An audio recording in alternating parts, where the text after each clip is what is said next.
working.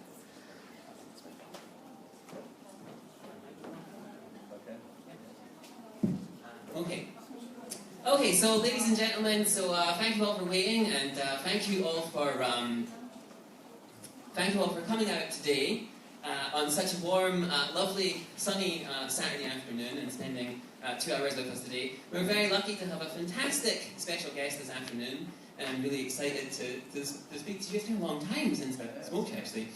So our special guest today is Michael Breen.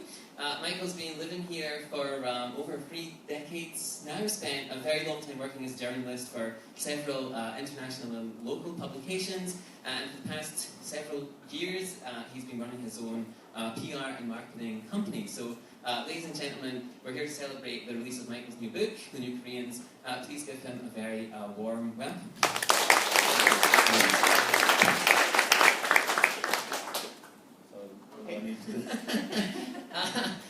Okay, so the last time you were here was about 3 or 4 years ago, when you were talking about your earlier book on Korea, which was just called The Koreans, and it was published in 1998, is that right? Yeah. 98. 98, sorry. And I think you told me, or I read somewhere, that this new book had originally... Sorry, let me interrupt you, you know.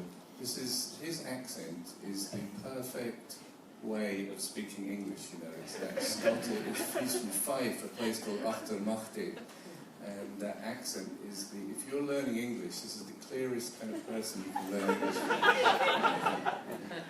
My students don't say that, actually. They don't tell me that. But I think you told me that that this book originally started as like an update of that earlier book, and then it sort of grew into something else. So can you just tell us a little bit about what happened? Yeah, it's you know, book publishing is still sort of very 19th century. It's very slow paced. So this started, I think it was 2014. My agent, who's very sort of keen on, she's American, she's very keen on Korean things, said, you've got to update the old book. And, you know, unlike sort of real experts and academics, people who are sort of more journalistic, once you've done something, you kind of moved on from it. So I kind of resisted the idea. I didn't really want to do it. She said, no, just sort of trawl through it, update the references and throw a chapter on the end, that's all you need. So I thought, okay, I'll do this. And we had a publisher willing to do it, who said, you know, I had 3 months to do it in. And 2 months later, I still hadn't started. I've got this, I have a full-time job, and I've got young kids as well, so my wife lets me write every Saturday, so Saturday's my writing day. So I spent all these Saturdays kind of staring in front of the screen. I'd sort of take the first chapter of the old book, drop it into the thing, and just think, this is rubbish. This is like, I don't know what to do with this. And the problem I was having was that it wasn't just, I mean, updating information is a sort of a technical task. It was that I kind of disagreed with what I'd said before. And I felt it needed a new book. So I got more time, got an extra year from the publisher. And so I spent altogether, it took 15 months, although the first 2 months was not very productive, in which, if anyone wants to accuse me of self-plagiarism, I'll confess right now, if you put in that, whatever that program is that identifies plagiarism, I've actually lifted and dropped some bits in, 1 or 2 anecdotes, and particularly ancient history, which I don't think has changed in the last sort of 20 years. So the book was, the manuscript was filed in December of 2015. And so unfortunately, I did get, until the end of November I could edit, but by that time I wasn't allowed to add anything that would change the lines, you know. So all I could say was that Park Geun-hye is having a little bit of a problem. And so by the time the book comes out, she's impeached and she's gone, which is a bit, so that bit's missed out. So, anyway, that's the story behind it. Well, I just finished reading it just last week, and I really enjoyed reading it. It's a fantastic read. And one of the most enjoyable things about it is like you mentioned, all the sort of anecdotes and personal experiences. Like, you seem to have been on the scene for so many significant events and just all these kind of interesting sort of seismic changes that have happened. Could you just tell us a little bit about your career and how they enabled you to kind of have this sort of ringside seat on these events? Well, it's not. I mean, journalism is a wonderful job. I think being a foreign correspondent in the way that I was, only for 15 years, but it's a wonderful job, and it still exists, but it's not as good as it used to be. And before my time, it was even better. I mean, literally, people who would now be in their 70s and 80s, when they were correspondents, they would parachute into a country, go to the American embassy, pick up a copy of the English language newspaper, write a story, and then fly off to the next country they didn't know anything about. But the thing about journalism is, particularly I was lucky enough to write for an American newspaper, which was taken a lot more seriously here. And so that gives you a lot of access. In the old days, the foreign correspondents here, like Don Kirk, who's just walked in, would go over to Kim Dae-jung's house, Kim Yong-sam's house, sit down and have food with them. So and then later these people become presidents and things. So it was a good time. I think foreign correspondents still have good access, but it's a little bit different from the old days. But also the other thing about journalists is you tend to put yourself at the centre of the action. I mean, I'm writing about, it might seem as everything, but I'm not writing saying, oh, I missed that, and I did miss a lot of things, but you don't bother because I didn't know what happened. And one of the other things that comes through reading the book is just how important that you think South Korea is in terms of understanding modern Asia, in terms of just understanding the world in general. Can you give us a little bit more insight into why you think South Korea is so important? I think what I tried to express, and it's partly sort of one of the problems when you write about Korea is if you're a foreigner and so I'm writing in English, this would apply to French people, German people writing in their language about this country, is you have quite a limited audience, and there's only a limited number of people out there who want to know about Shilla Dynasty, Celadon pottery or something. Do you know what I mean? Like, if that's your subject. And so I must admit, there's part of it. I mean, I'm being honest. I'm not being dishonest when I say this, but partly is I was really trying to think, how can I make this relevant to people? Like, why should they be reading this? If you're the mother of an American soldier living in Korea, or the mother of a Canadian English teacher living in Korea, you might buy the book, in the US or Canada, and so on and so forth. But I tried to sort of make it relevant, and I sort of, the way I express that, and it's something I deeply believe actually, in fact it happened to me, is that Korea is not the first country to develop, and we'll talk in a minute about what development means, but Korea is not the first country to develop, as we know. But there used to be this sort of idea that, the Western countries developed because they're white people, or because they're colonialists, or because they raped the rest of the world, or there's kind of, it can be dismissed. And now look at the bastards, they're trying to foist their system onto us. There's that sort of thing. The Japanese were not a model for Asia because there's a lot of bad feeling about this. They're a bit of a sort of both geographically and culturally sort of out on the edge there a bit. But what the Koreans did, in my opinion, is the way they developed their country. If they hadn't developed, the South Koreans have every excuse in the world.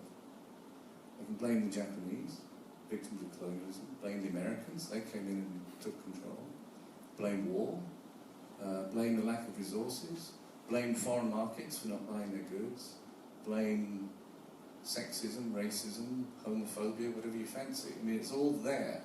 Every excuse for them not to work. And they also didn't have a work culture, ironically.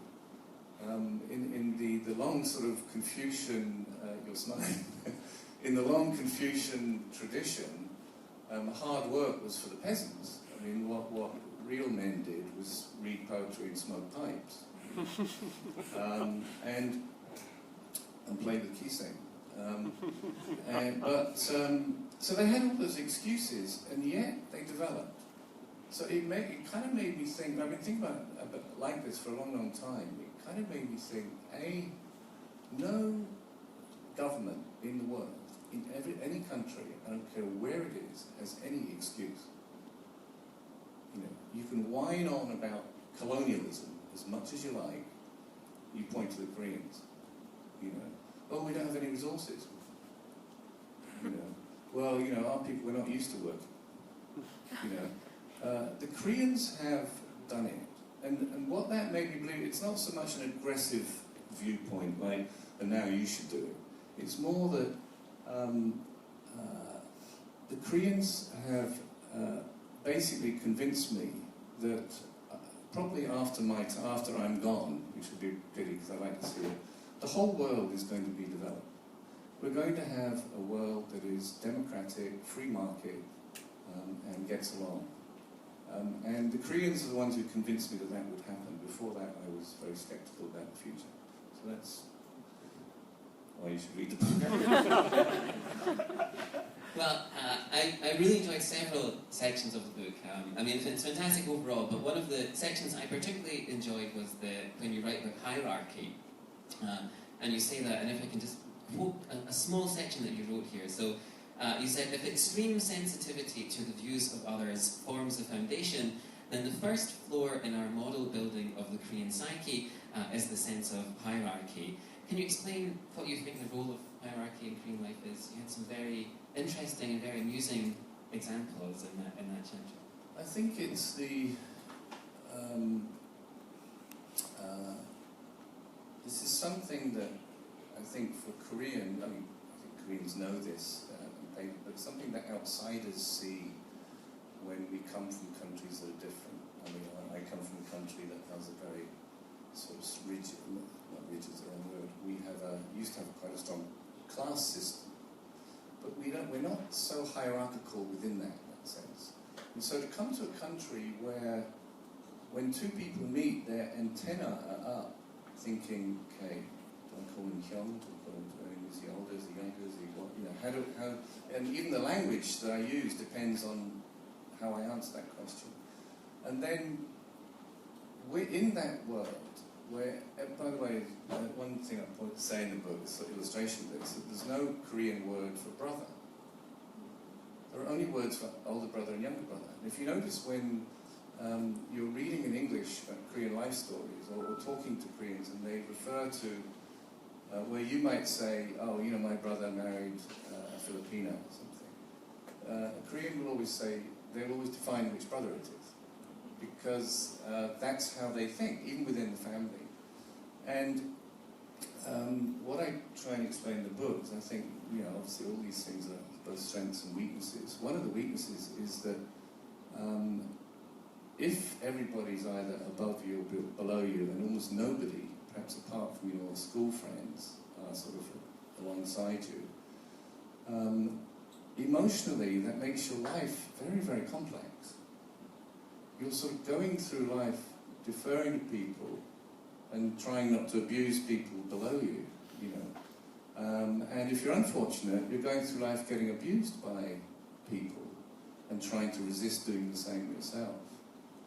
Which is something you see, you know, if you manage a company like I do, you see that. It's a very, very serious issue. The good side of it is that you're never alone. Just think, I mean, you know, I went to a university in Scotland. If I meet somebody who went to the same university, I just think, good. But I think if you're Korean, you know, there's a bond there and a feeling that this person will help me. We will help one another, you know. So that in the hierarchical world, you're never really alone. And it's actually a wonderful, heartwarming thing to have older, especially when you're young, you know, like early teens, that sort of age, to have people who are 3 or 4 years older than you. look out for you and stuff like that. This is something that in many Western societies we don't have. We really are, we go out in the world alone. So as I say, I think there's a strength to it and a weakness. And one of the other sections that I greatly enjoyed as well was your analysis of the Korean presidents. Towards the end of the book you have this analysis of the different presidents, and you're extremely critical of Park Geun-hye. This was before she'd been impeached, and Lee Myung-bak, and you say that they sort of took democracy like several steps backwards. Could you maybe just tell us what damage do you think they did, or what exactly their impact was on democracy? I'm looking at the politics, not so much from how well they led the country, and I think each president had his or her successes and failures on that score. I was particularly looking from the point of view of democracy. The point at which we say democracy arrived was the election of December 1987. But after that, each president improved things. And it wasn't just the presidency, it was sort of the circumstances meant rights improved. It wasn't like sort of perfect democracy arrives overnight. Interesting, just as a sideline on this, I've been thinking about this recently. I didn't write this in the book, but I'm thinking about, what democracy means to people. I remember having a conversation with a tour guide in North Korea once, where I felt like banging my head on the wall, and he was saying, we're a democracy. And I said, no, you're not. He said, yes, we are. I said, we have elections, don't you? He said, yeah, we have elections. And I said, you don't have any opposition. He said, why do we want opposition? He said, we've got, you have to do everything with great leaders. I said, why would we not want to do it with great leaders? And then the other guy in Korean said to him, oh, he comes from England, they're not very united there. And I remember once in a press lunch with Kim Yong-sam, when he was an opposition leader, one of my colleagues asked, it was just before an election, one of my colleagues asked him, Mr. Kim, if you become the president, what policies will you introduce? And at that time he was leading a coalition, and he had two vice presidents on either side of him. And as the question got translated, he went like this, and they both turned away from him. It's like, you're on your own, mate. And so he replied, and the interpreter said, Mr. Kim says that when he's elected president, Korea will become a democracy. This is in the Chundewan years, by the way. And we sort of looked at each other, and so the guy asked the question, he was saying, go on, follow up. He said, no, what I actually meant was, if you win the election, what's your policy platform? Just for example, what policies would you introduce to improve democracy? And he gave the same answer. He said, when I become the president, it means Korea will be a democracy. So there's another interpretation of democracy which is very personality-based. And there are some people today, certainly at that time, there are some people who, some of you might disagree when I said democracy started in 1987 with the election of No Tae-yul. Some of you might actually feel, no, that he wasn't a Democrat because he was a military coup maker. He was a soldier and whatnot. And guess who else believed that? Kim Yong-sam. When he became the president after No, he said, now democracy has started. But I look at democracy through the process and the institutions. So No Tae-yul, it doesn't matter if he was a soldier or what the hell he was elected in a democratic election. And the result was accepted by everybody eventually. And so democracy improved with each president. My favourite on that score is No Mu-hyun. I think he really did a lot. But, as happens, there's a sort of a reaction to the previous administration. So Lee Myung-bak came in and unwound some of those things. My real gripe with, on the democracy front, with Park Geun-hye and Lee Myung-bak is not so much, I don't care if they're conservatives, I don't care who's a conservative or a liberal. I think there are times in the country when you need a conservative and times when you need a liberal. I vote differently actually. I tell a lie, I haven't voted for years, but I would vote differently every time. You know. But I think the problem with those two people was that they came to maturity and were successful. I mean, Lee Myung-bak he came from a very poor family, but he was a very, very successful young man as a CEO of Hyundai Engineering when he was only 35 years old. Very, very hardworking. Park Geun-hye was the daughter of a dictator, so she obviously lived sort of slightly gilded life. So these two people had grown to maturity when Korea was a dictatorship. And I think they didn't get it.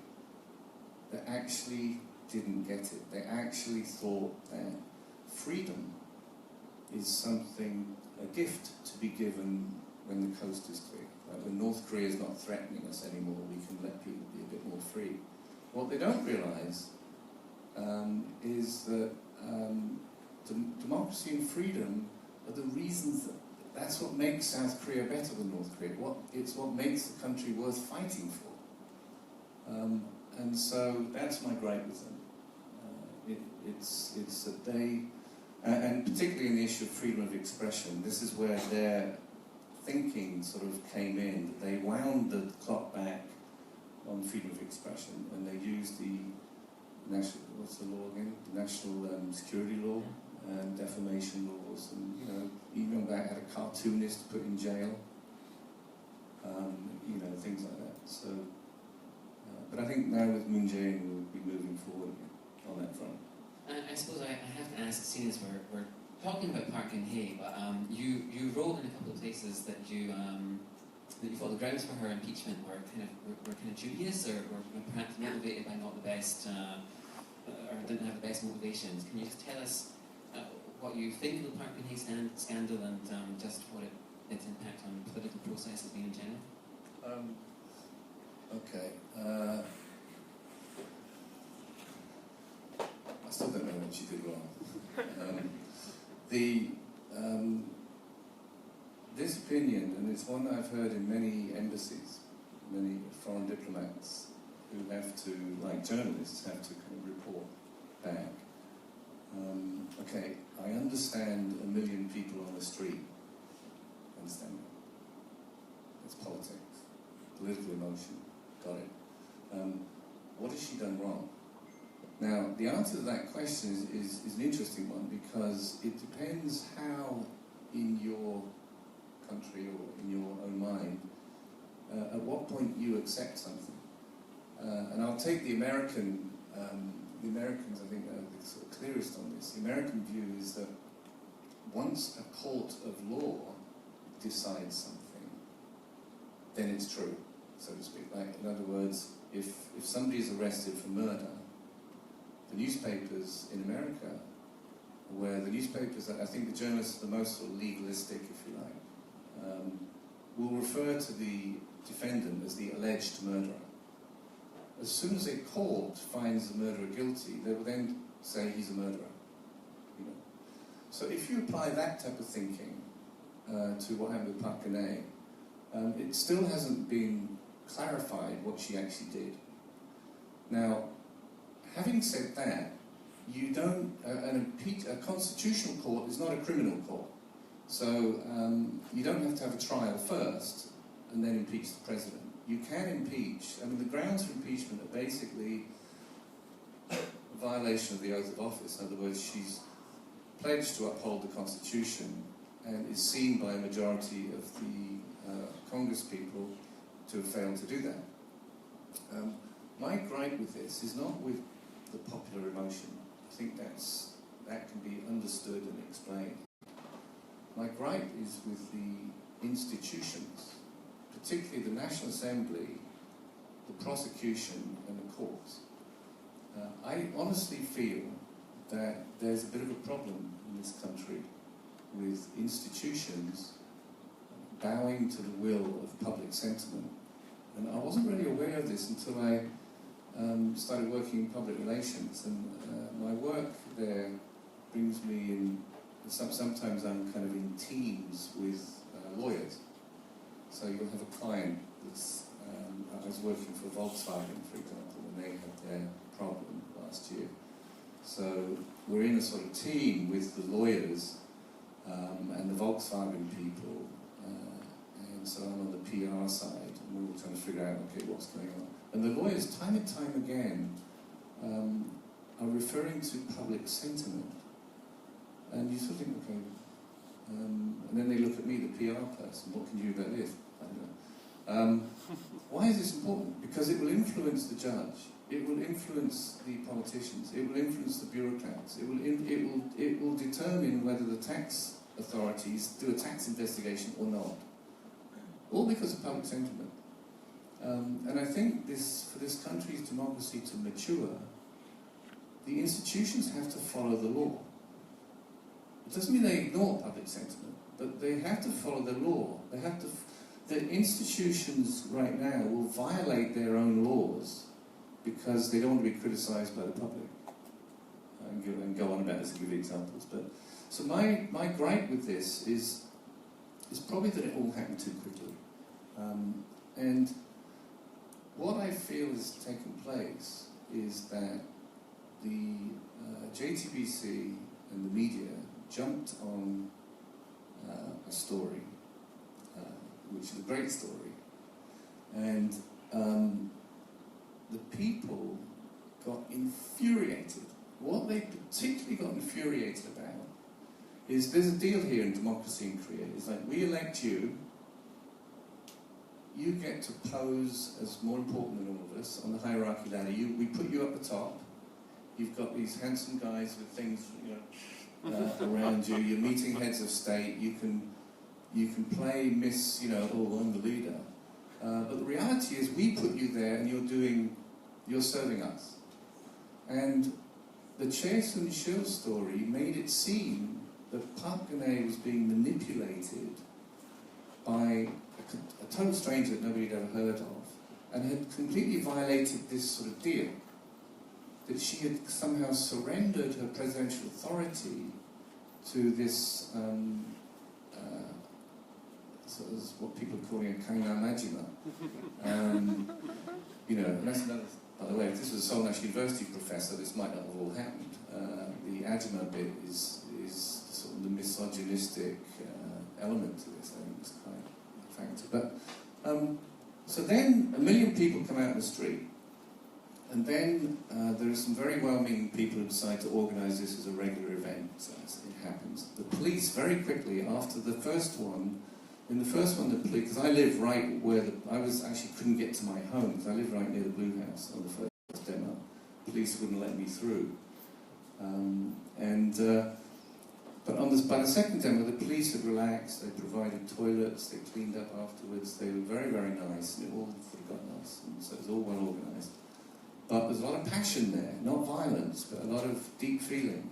My brother-in-law came up from the Chungcheongdo, especially to participate. He sacrificed his day off to sort of do this. And, a lot of people were doing that, very sincere.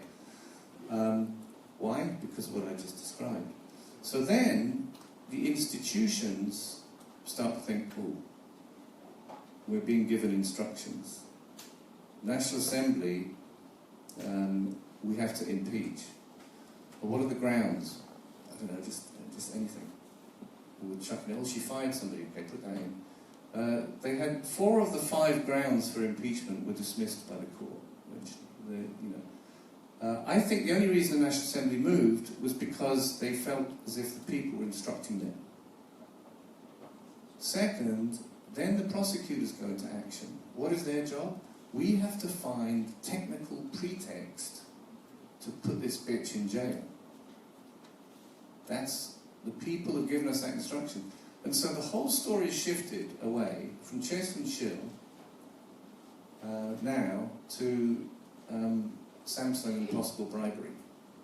It's a completely new story, but that's the pretext. And they'll go to jail. They'll put people in jail. Why? Because of public sentiment. The plastic surgery guy, the doctor, got a year in jail. Why? Public sentiment. Technically, he should have entered Park Geun-hye's medical details. That's a crime in Korea. If you treat a patient, you should enter their details the treatment you've given them into things. That is a violation. But is it a criminal offence, 1 year in jail? It is, when there's 1 million people out in the street looking. So your job as a prosecutor is just to find any reason.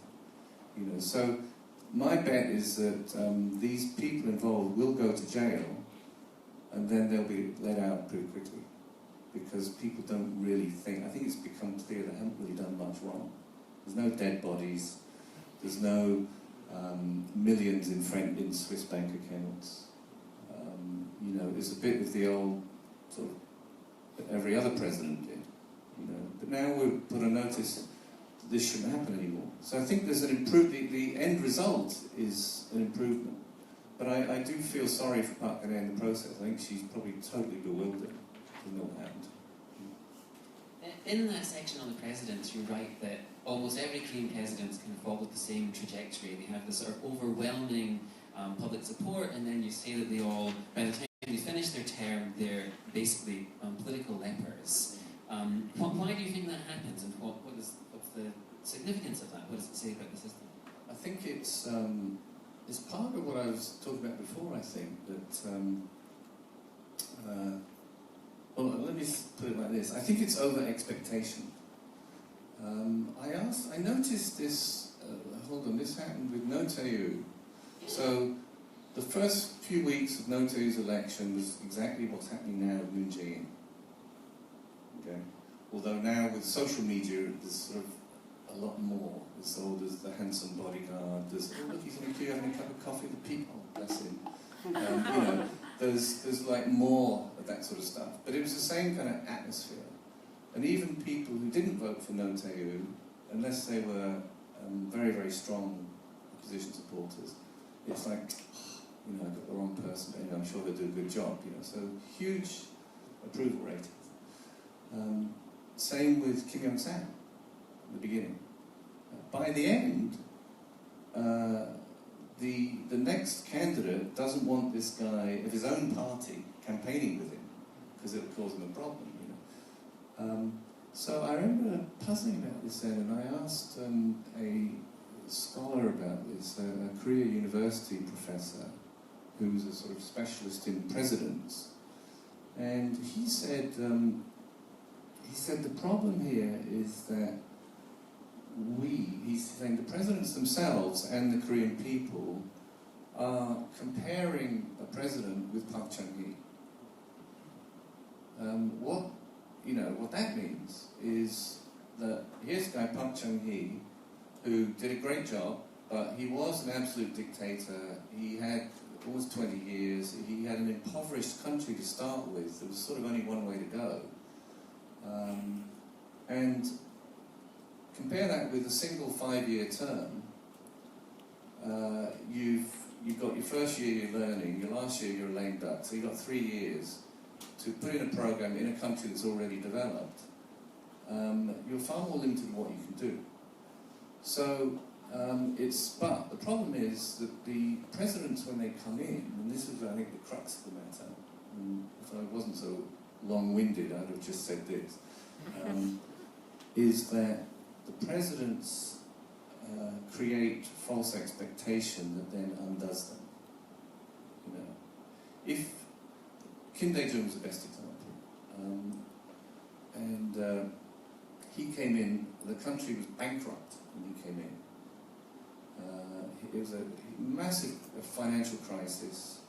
He came in, and if he had asked me then, could you write me a speech for me, I'd have whipped out my Winston Churchill and gone, I have nothing to offer but blood, tears, toil and sweat. You know, but instead, well, he didn't ask me, but Kim Dae-jung sort of, he didn't exactly say it, but he felt it. God has chosen me to lead you. And in 3 years I will solve this problem. And he did. This country got out of that Asian financial crisis better than any other country. Korea did incredibly well. And yet he got no credit. So he raised the expectation. If he had in fact said, we are in a crisis, we may not get through this, but we have to pull together, and you know, all that sort of stuff. And people would go, oh, bloody hell. And then each year or each quarter, as the results come in and they improve, people would sort of get a bit inspired.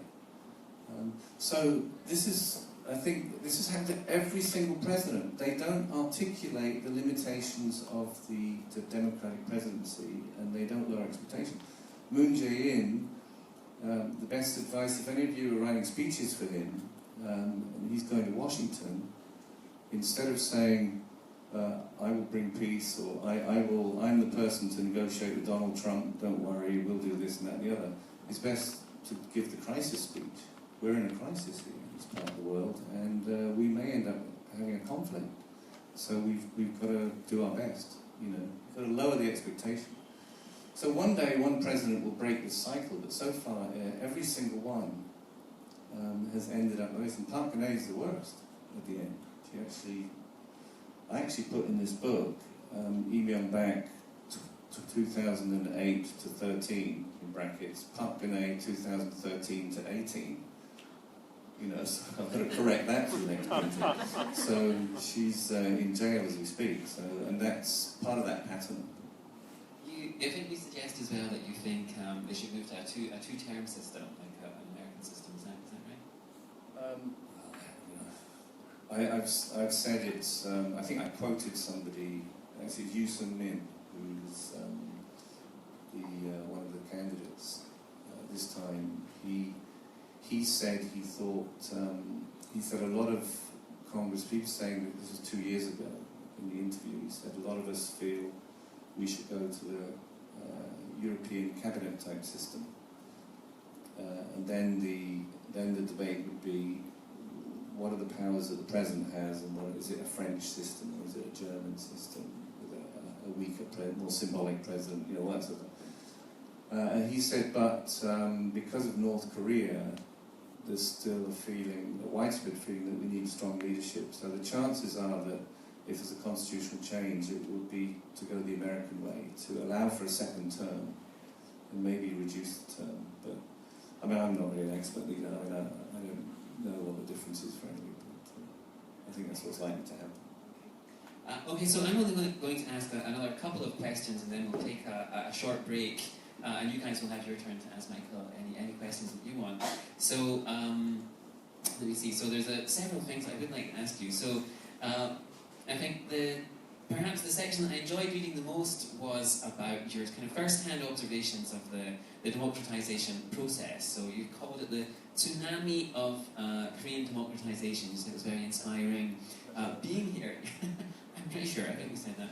And can you just tell us what it was like being a reporter during that time? You have these sort of great sort of stories about being there during the protests and this kind of thing. What was that experience like? Well, it was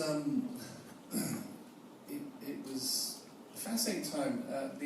Through the 80s. Well, by the way, I should say one thing is that when you or in those days, when you wrote for the foreign press, say the European and American press, one of my mentors advised me. He said, editors can only handle 2 stories about Asia. You know, if you imagine you open up the pages of the newspapers, all local news sells, foreign news doesn't sell. To get the international news, you've got the Middle East, this is going on here, you've got something going on here. And Asia, they can only handle 2 stories. And then when you look at a specific country, you can always apply the same thing.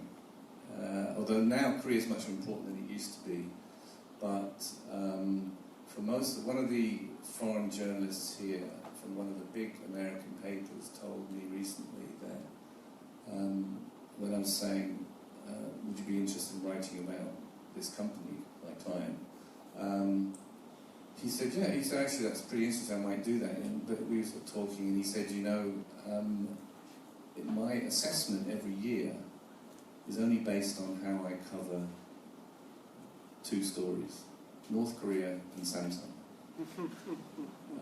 So that's just a bit of context. Now, in those days, the reason I'm long introduction, but it's that everybody wrote about demos all the time. Through the 80s, there were demos all the time. What happens now when people look back, if you read people's story now about how democracy came to Korea, the opposition, Kim Dae-jung, Kim Young-sam side, and the students, a lot of whom are now sort of in power, claim credit. You know, actually, they're being a bit cheeky because the student demos of the 80s, in terms of bringing democracy, were totally useless. Absolutely useless. They achieved zip. What they achieved was to keep, the government sort of rattled. But they didn't do anything. And people tolerated the tear gas. It was horrible here, the tear gas and stuff. And people tolerated that. They tolerated their sons and daughters pressuring professors to give them passes when they hadn't turned up to classes because they'd been demonstrating all the time. That generation, by the way, if you tested them on the subject they got their degrees in, I think you might find a few surprises there. You know, because while they're young people, we love them, and morally they're doing the right thing, but actually, in the political sense, they achieved zip. Then, in 86, 87, the opposition party went into negotiations with the government to change the constitution, essentially to allow a democratic election. Particularly, the point was, Korea had a system like the American system where you elect people to an electoral college. The thing is, though, is that people felt that the electoral college could be manipulated by the government. So they wanted the direct vote. So that was the negotiation. Those negotiations broke down. So by, I forget when this was now, I think it was like March or April 1987, it was all over. And then, on June the 10th, 1987, the ruling party had its convention with the confetti coming down from the ceiling when they announced who was going to be the presidential candidate. And it was No Tae-woo, who was the dictator's fellow coup maker and best friend. And that's when not 50 million then, I forget what the population was then, but 40 million Koreans thought, oh, here's our next dictator. He's going to be elected democratically. You know, there was that sort of feeling. And a coalition of religious leaders and dissidents had asked people that night at 6 o'clock to press their car horns in protest at this. Bearing in mind, by the way, that it's all over now. You know, we now, the election is in December, but on June the 10th, we now know who's going to win. Okay, that was what the feeling was. And so I was in the press club that night, and it's on the 18th floor of the press centre downtown. And sort of about 10 to 6, one of the photographers came in reeking of tear gas and was like, oh God, you know, I'm having a beer here, can you stop that? Take your jacket off. And he said, there's a demo going on somewhere around there. Okay, nobody took much notice of that. And about 5 to 6, we opened up these little windows thing. And no, nothing. So we go back to talking. And then in the distance, and everyone went quiet, and we looked out, and there was this line of cars coming down with their hands on the horns, and the other traffic all picked it up.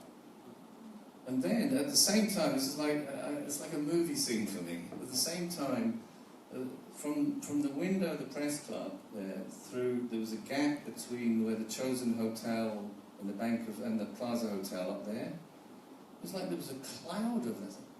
I thought, what's that? And I realised it was tear gas. It had already started. So I drove around that night in my car to check out the extent of the demo, and it was all over the city. And so I went up by Namsan. We picked up a couple of stranded students.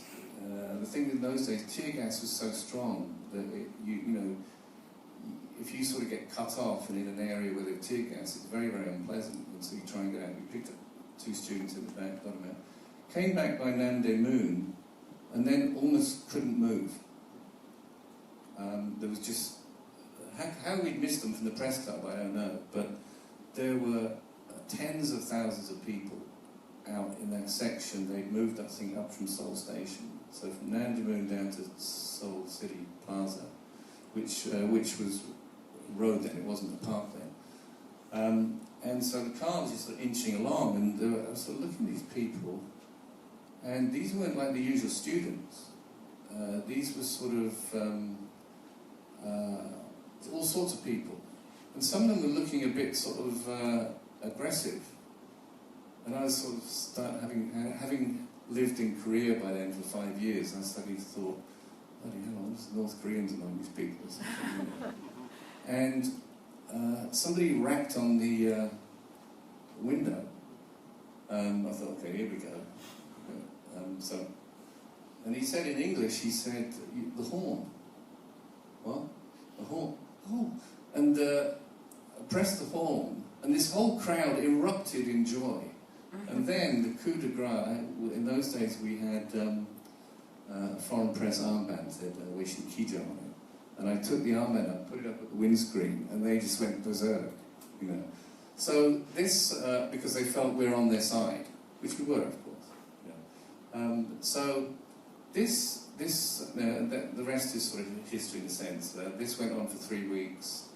Chanduwan finally caved and agreed to the democratic election, and then in a way we've never looked back.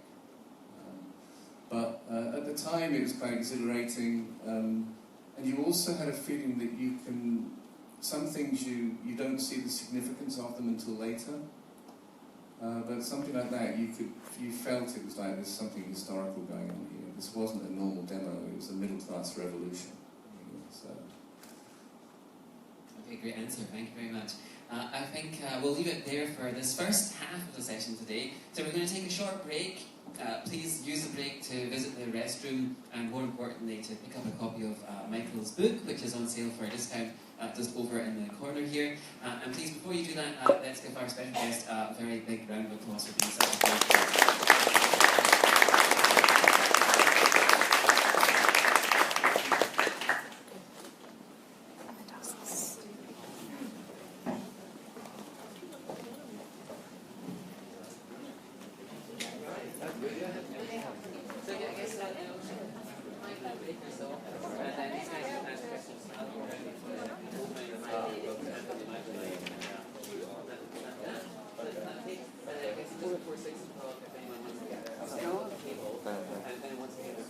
I never see you at these things.